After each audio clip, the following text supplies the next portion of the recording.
Deep within the Blackwood Forest, where the ancient trees claw at the gray twilight sky, stands a lonely, weathered cabin forgotten by the world. The wind moans through the skeletal branches, carrying whispers of things that should have stayed buried under the damp earth and the rotting leaves. Inside, the protagonist sits in the dim light. He is a man in a worn flannel shirt, his pale face etched with an unspoken anxiety. He has come here for solitude. But the silence of the woods is far from peaceful. It is heavy, thick, and seemingly alive with dread.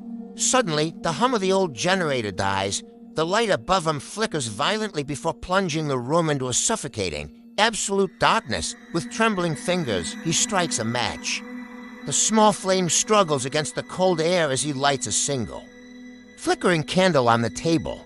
The shadows dance across the walls, stretching into long, distorted shapes that seem to mock his isolation. Every corner of the room feels dangerous. Then he hears it, a heavy, rhythmic thud echoing from the attic directly above him. Dust falls from the ceiling like a ghostly shroud. His heart hammers against his ribs. It sounds like something large, something heavy, is dragging itself across the floorboards above his head. He picks up the candle. The light bobbing as he moves toward the hallway, the darkness ahead seems to swallow the meager glow of the flame. At the end of the hall, a door stands slightly ajar. From the shadows, a set of long, pale fingers slowly grip the wooden doorframe. The protagonist gasps. His breath hitching, he retreats, stumbling back into the bedroom, looking for anywhere to hide from the thing in the hall. He lunges into the closet, pulling the door shut behind him. He huddles in the corner, surrounded by old coats that smell of mothballs and rot. Outside, the sound of movement begins again, slow. Deliberate footsteps that sound like bone clicking against wood. The entity is approaching.